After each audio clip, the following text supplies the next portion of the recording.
Türkiýanyň Istanbul şäherinde ýasama içkiler sebäpli 19 adam, şolsanda 3 Türkmenistanly öldü. Türk polisiýasy ýasama spirtli içkileri öndürmekde we satmakda guman edilýän 2 türkmen raýatyny tutsuk etdi. Bu ýagdaýlar barada Türkiýanyň habar serişdeleri maglumat berýär. Haber 7.com neşriniň 15-nji ýanwarda yerli wagt bilen gün ortan saat 12-de çap eden habaryna görä, ýasama içkiler sebäpli soňky 2 günüň dowamında 19 adam öldü we başda 40 adamyň hastahanada saglyk bejergisi dowam edýär. Mundan ozal NTV neşriniň 14-nji ýanwarda giýişlik çap eden habarynda ýasama içkiler sebäpli hastahana 38 adamyň yerleşdirilendigi, olardan 26 sanysynyň daşary ýurtlaryň raýatlarynda aýdylypdy. Başakşehir Jemgyýetçilik Howpsuzlyk Bürosynyň toporlary Türkmenistanyň raýatlary Agajan Bäşimowyň, Rahmatullah Artykowyň we Ravşana Seyitnazarowanyň ölümi bilen baglanşykly derňewleri başlady.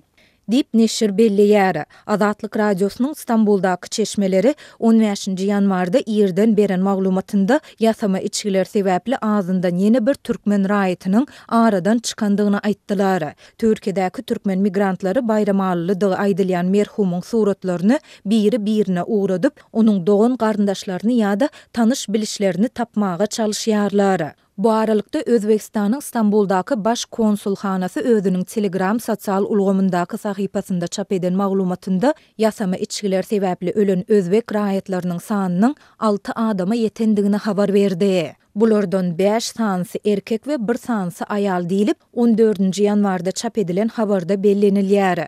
Bulardan başga türkmen raýatlary Murat P, Murat S we Allaýar A ýasama spirtli içkileri içmekde guman edilip lukmançylyk edaralarynda bejergi alýarlar. Türk polisiýasy Istanbuluň Ziya Gökalp etrawynda spirtli içkileri satmak bilen meşhullanan türkmen raýatlary Agajan O we Amanoğlu D dagyny ýasama spirtli içkileri öndürmekde we satmakda guman edip tutsuk etdi. Bu adamlaryň adreslerinde geçirilen gözleglerde takminan 50 litr ýasama spirtli içki, 36 neşe serişdesi, 5 sany neşe maddasy, 1 sany terezi, galp hasaplanylýan ýasama ıhtiýarnama kartaçkalary we köp mukdarda lukmançylyk dermanlary ele salyndy.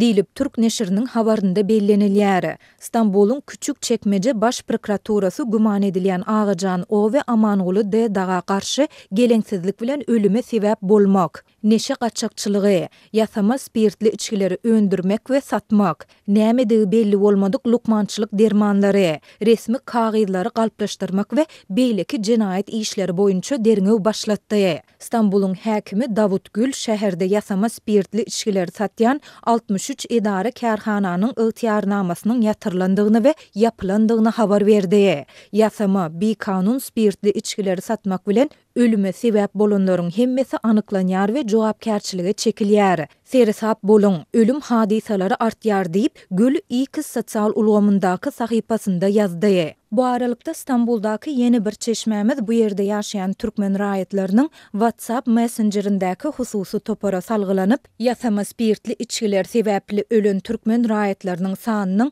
34 adama ýetendigini öňe sürdi. Ýöne Azatlyk bu maglumatlary resmi çeşmelere tassykladyp bilmedi. Başga da ağzından 7 türkmen raýaty hastahany bejergisini alýar. Olardan ikisiniň ýagdaýy agyr. Häzir Türkiýede ýaşaýan türkmenleriň köpüsi olaryň hastahany tölegler üçin pul toplaýar.